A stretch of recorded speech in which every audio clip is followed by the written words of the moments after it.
બીજી તરફ ફટાકડા ફેક્ટરી બ્લાસ્ટ બાદ કામગીરીને લઈને કેટલાક સવાલ ઉઠી રહ્યા છે। 100 થી વધુ એકમોમાં બેદરકારી થઈ રહી હોવાનો દાવો કરવામાં આવ્યો, જ્યાં માત્ર 2 જ એકમો બંધ કરીને સંતોષ માની લેવાયો, પણ દસક્રોય અને વસ્ત્રાલમાં જ આવી કામગીરી કરાય છે। અન્ય એકમોનું શું, તે સૌથી મોટો સવાલ ઉઠી રહ્યો છે। પોલીસ અને એસ્ટેટ વિભાગની કામગીરી શું માત્ર દેખાડાની છે, તેને લઈને પણ આખરે સવાલ ઉઠી રહ્યા છે। જોકે દર વખતે દુર્ઘટનાઓ ઘટે છે પછી બેદરકારીની પોલ ખુલે છે, પણ અગાઉથી આવી મોતની ફેક્ટરીઓ સામે તપાસ કેમ નથી થતી, તે સવાલ ઉઠી રહ્યો છે।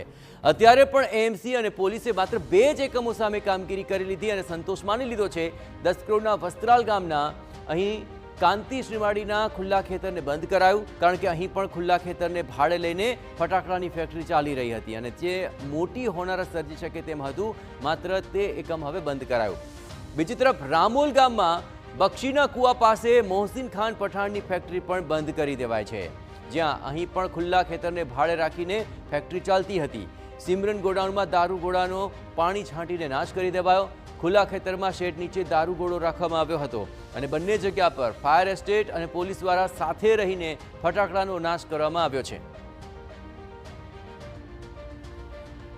વસ્ત્રાલમાં ફટાકડાના કારખાનામાં બ્લાસ્ટ થયા બાદ હવે તંત્ર હરકતમાં આવ્યું છે અને હવે અલગ અલગ જગ્યાએ જ્યાં આગળ જે કારખાના હોય કે જ્યાં ફટાકડાનું ઉત્પાદન થતું હોય ત્યાં આગળ રેડ કરવામાં આવી રહી છે। આ જ રીતના અમદાવાદના જે રામોલ અને વસ્ત્રાલ ગામની સીમમાં આવેલા જે ખુલ્લા ખેતરોમાં જે દારૂગોળો બનાવવામાં આવતો હોય ત્યાં આગળ સર્ચ કરી અને ત્યારબાદ તેને નાશ કરવાની કામગીરી છે તે કરવામાં આવી હતી। આ દ્રશ્યો જોઈ શકાય છે કે જે રામોલ સીમમાં આવેલું જે સિમરન ગોડાઉન જે આ કારખાનું કે જ્યાં આગળ આ જ રીતના ફટાકડાનું ઉત્પાદન છે તે કરવામાં આવતું હતું અને ત્યાં આગળ ફાયર વિભાગ, એસ્ટેટ વિભાગ અને પોલીસ વિભાગ દ્વારા કામગીરી છે તે કરવામાં આવી છે અને આ જ રીતના આવા 2 જેટલા એકમો છે કે જે ખુલ્લા ખેતરોમાં આ રીતના દારૂગોળો જે બનાવવામાં આવતો હોય તેની સામે કાર્યવાહી છે તે કરવામાં આવી છે। હવે આ ઘટના બાદ હવે તંત્ર છે કે જે હરકતમાં આવ્યું છે અને આવા જે એકમો છે તેની સામે કામગીરી છે તે શરૂ કરવામાં આવી છે। ત્યારે સવાલ એ થઈ રહ્યો છે કે આ જ રીતના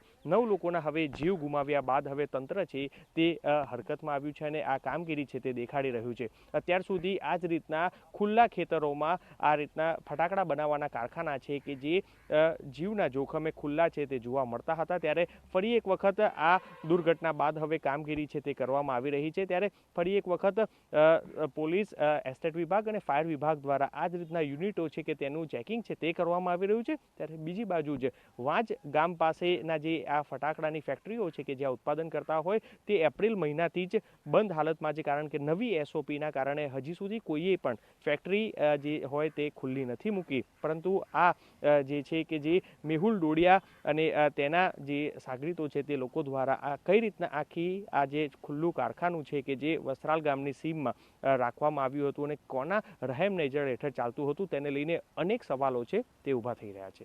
કેમેરા પર્સન ઇમરાન શેખ સાથે મિહિર સોની, TV9 અમદાવાદ। હજુ સવાલ તો યથાવત છે, મંજૂરી વગર ચાલતા બંને એકમો સામે કોઈ ઠોસ કાર્યવાહી કેમ કરાઈ નથી?